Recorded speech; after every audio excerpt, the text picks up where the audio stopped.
2023 assembly election ಟೈಮಲ್ಲಿ ಸರ್ಕಾರ ಈಗಿನ ಸರ್ಕಾರ ಅವತ್ತು ಸಾರಿಗೆ ನೌಕರರ ಹೋರಾಟವನ್ನು ನೋಡಿತ್ತು ಹಿಂದಿನ ಸರ್ಕಾರದಲ್ಲಿ, ಮತ್ತು ಆ ಹೋರಾಟದ ಪರಿಣಾಮಗಳೇನೇನಾಗಿತ್ತೋ ಇದನ್ನೆಲ್ಲ ಸೂಕ್ಷ್ಮವಾಗಿ ಗಮನಿಸಿದ ಕಾಂಗ್ರೆಸ್ ಪಕ್ಷ ನಮ್ಮ ವಿಚಾರವನ್ನು ಎತ್ಕೊಂಡು ಪ್ರಣಾಳಿಕೆಯಲ್ಲಿ ಸಾರಿಗೆ ನೌಕರರಿಗೆ ಸರಿಸಮಾನ ವೇತನವನ್ನು ಕೊಡ್ತೀವಿ, ಸೌಲಭ್ಯಗಳನ್ನ ಕೊಡ್ತೀವಿ ಅಂತ ಪ್ರಣಾಳಿಕೆಯಲ್ಲಿ ಭರವಸೆ ಕೊಟ್ಟಿದ್ದ ಪರಿಣಾಮ ನಾವು ನೌಕರರು ಮತ್ತು ನಮ್ಮ ಕುಟುಂಬ ಸದಸ್ಯರು ಎಲ್ಲರೂ ಕಾಂಗ್ರೆಸ್ ಪಕ್ಷಕ್ಕೆ ಮತ ನೀಡೋದ್ರ ಜೊತೆಗೆ ನಮ್ಮ ಎಲ್ಲ ಬಂಧು ಬಳಗ ಅಣ್ಣ ತಮ್ಮಂದಿರಿಗೆ ನಮ್ಮ ಸ್ನೇಹಿತರಿಗೆ ಎಲ್ಲ ಯಾರನ್ನ ಬಿಡಿದರೆ ನಾವು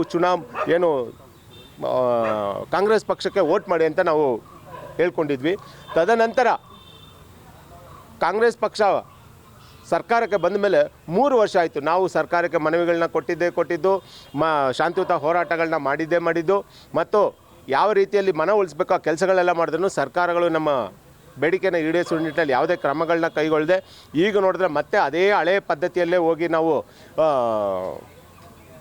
ವೇತನದ ಪರಿಷ್ಕರಣೆ ಮಾಡ್ತೀವಿ, 38 ತಿಂಗಳ ವೇತನದ ಹಿಂಬಾಕಿಯನ್ನು ಅರ್ಧಂಬರ್ಧಂ ಕೊಡ್ತೀವಿ ಅನ್ನೋ ಮಾತುಗಳು ಹೇಳ್ತಾರೆ. ಇದನ್ನು ಯಾವುದೇ ಕಾರಣಕ್ಕೂ ನಾವು ಒಪ್ಕೊಳ್ಳಲ್ಲ. ಸಾರಿಗೆ ನೌಕರರಿಗೆ 38 ತಿಂಗಳ ವೇತನ ಹಿಂಬಾಕಿಯನ್ನು ಕೊಡಬೇಕಾಯ್ತು, ಅದನ್ನು ಖಂಡಿತ ಅಷ್ಟೂ ಕೊಡಲೇಬೇಕು. ಮತ್ತು 1/1/2024ರಿಂದ ವೇತನ ಪರಿಷ್ಕರಣೆ ಅಂತ ಹೇಳ್ತಾರೆ, ಅದನ್ನು ಕೈಬಿಟ್ಟು ನಾವು ಪ್ರಣಾಳಿಕೆ ಭರವಸೆ ಅಂತ ನೀವು ಸರಿಸಮಾನ ವೇತನ ಕೊಡ್ತೀವಿ ಅಂತ ಹೇಳಿದರೆ ಅದನ್ನು ಕೊಡಬೇಕು ಅಂತ ನಾವು ಒತ್ತಾಯ ಮಾಡ್ತೀವಿ ಸರ್. ವೇತನ ಪರಿಷ್ಕರಣೆ ಮಾಡ್ತೀನಿ ಅಂತ ಹೇಳಿದ್ರೆ ಜೊತೆಗೆ ಇದಕ್ಕೂ ಕೂಡ ಸರ್ಕಾರಿ ನೌಕರರು ಯಾವುದೇ ಕಾರಣಕ್ಕೂ ಒಪ್ತಾ ಇಲ್ವಾ? ಯಾವ್ದು ಹೇಳಿ? ಈಗ ಪರಿಷ್ಕರಣೆ ಮಾಡ್ತೀನಿ ಅಂತ ಈಗ ಸಚಿವರು ಹೇಳಿದರು, ಸೊ ಇದಕ್ಕೂ ಕೂಡ ಸಾರಿಗೆ ನೌಕರರು ಒಪ್ತಾ ಇಲ್ವಾ ಅಂತ? ಸರ್, ಪರಿಷ್ಕರಣೆ 40 ವರ್ಷದಿಂದ ನಡ್ಕೊಂಡು ಬರ್ತಾ ಇರೋದಕ್ಕೆ ನಾವು ಹೋರಾಟಗಳ ಮೇಲೆ ಹಿಂದಿನ ಸರ್ಕಾರದಲ್ಲಿ ನಾವು ಹೋರಾಟಗಳನ್ನ ಮಾಡಿದ್ದು, ಅಷ್ಟು ಕಷ್ಟ ನಷ್ಟಗಳನ್ನ ಅನುಭವಿಸಿದ ಮೇಲೆ ನಾವು ಕಾಂಗ್ರೆಸ್ ಪಕ್ಷ ಪ್ರಣಾಳಿಕೆಯಲ್ಲಿ ಕೊಟ್ಟಿದ ತಕ್ಷಣ ನಾವು ಎಲ್ಲ ನೌಕರರು ನಮ್ಮ ಮತವನ್ನು ಕಾಂಗ್ರೆಸ್ ಪಕ್ಷಕ್ಕೆ ನಾವು ಕೊಟ್ಟಿದ್ದೀವಿ. ಇದರ ಪರಿಣಾಮ ನಮ್ಮ ಎಷ್ಟೋ ಶಾಸಕರು ನಮ್ಮ ಓಟುಗಳು ಏನಿದ್ದಾವೆ ನಮ್ಮಿಂದ ನಮ್ಮ ಅಲ್ಲಿಲು ಕೊಡುಗೆ ಕೊಟ್ಟಿರೋದ್ರಿಂದ ಗೆದ್ದು ಬಂದಿರೋದು. ಇವತ್ತು ನೀವು ಬಂದ ಮೇಲೆ ಮತ್ತೆ ಅದೇ ವೇತನ ಪರಿಷ್ಕರಣೆ ಮಾಡ್ತೀವಿ ಅಂದರೆ ನಾವೇನಕ್ಕೆ ನಿಮ್ಮ ಕೈ ಹಿಡಿಬೇಕಾಯಿತು? ನೀವು ನುಡಿದಂತೆ ನಡೆಯುವಂಥ ಸರ್ಕಾರದವರು ನೀವು ನಮಗೆ ನುಡಿದಂತೆ ನಡೀರಿ, ನಾವು ನಡೆದಿದ್ದೀವಿ, ನೀವು ಅದೇ ಥರ ನಡೀರಿ ಅಂತ ನಾವು ಈಗ ಒತ್ತಾಯ ಮಾಡ್ತೀವಿ ಸರ್. ಸರ್, ನಾನು ಒಂದಷ್ಟು ನಾನ್ ಸ್ಟಾಪ್ ಬಸ್ಗಳಲ್ಲಿ ಹೋಗ್ಬೇಕಾದ್ರೆ ನೋಡ್ತಾ ಇರ್ತೀನಿ, ಡ್ರೈವರು ಕಂಡಕ್ಟರು ಒಬ್ಬರೇ 2 ಕೆಲಸವನ್ನು ಮಾಡ್ತಾ ಇರ್ತಾರೆ. ಇದು ಎಷ್ಟು ಸರಿ ಸರ್? ಹೊಸಬ್ರಿಗೆ ಉದ್ಯೋಗ ಅವಕಾಶವನ್ನು ಕೊಡದೆ ಈ ಥರ ದುಡಿಸ್ಕೊಳ್ಳೋದು? ಮೇಡಮ್, ಇದು 2 in 1 ಏನು ಮಾಡಿಸ್ತಾ ಇದ್ದಾರೆ, ಇದು ನಿಜಕ್ಕೂ ನೌಕರರ ಮೇಲೆ ಅತಿ ಹೆಚ್ಚು ಒತ್ತಡ ತರುವಂಥ ವಿಚಾರಗಳು. ಈಗಾಗಲೇ ಈಗಿರೋ ಶಕ್ತಿ ಯೋಜನೆಯಲ್ಲಿ ಟಿಕೆಟ್ ಕೊಟ್ಕೊಂಡೇ ಕಂಡಕ್ಟರ್ ಟಿಕೆಟ್ ಕೊಡೋದೇ ಕಷ್ಟ ಆಗಿದೆ. ಒಂದೊಂದು ಬಸ್ಸಲ್ಲಿ 100ರಿಂದ 120 ಜನ ಇರ್ತಾರೆ. ಅಂಥದ್ರಲ್ಲಿ ಇವರು ನಾನ್ ಸ್ಟಾಪ್ಗಳು ಮತ್ತೊಂದು ಕಡೆ ಎಲ್ಲ 2 in 1 ಮಾಡಿಸ್ತಾ ಇದ್ದಾರೆ. ಒತ್ತಡ ತರುವ ಮುಖಾಂತರ ನಮ್ಮ ಚಾಲಕರ ಕೈಯಲ್ಲಿ 2 in 1 ಮಾಡಿಸ್ತಾ ಇದ್ದಾರೆ. ಇದನ್ನು ನಾವು ಖಂಡಿತ ನಾವು ಈ ಸರ್ಕಾರದ ಹತ್ರ ಕೇಳ್ತಾ ಇದ್ದೀವಿ. ಆದರೆ ಇವರು ಖರ್ಚುಗಳ ಕಡಿತ ಮಾಡುವಂಥ ನೆಪದಲ್ಲಿ ಇವರು ನಮ್ಮನ್ನು ದುಡಿಸ್ಕೊಳ್ತಾ ಇದ್ದಾರೆ. ಇದರಿಂದ ನೌಕರರಿಗೆ ಆರೋಗ್ಯದಲ್ಲಿ ಸಮಸ್ಯೆಗಳುಂಟಾಗಿದೆ, ಮಾನಸಿಕ ಒತ್ತಡಗಳಲ್ಲಿ ಸಿಲುಕ್ತಾ ಇದ್ದಾರೆ. ಇದನ್ನು ನಾವು ಖಂಡಿಸ್ತಾ ಇದ್ದೀವಿ.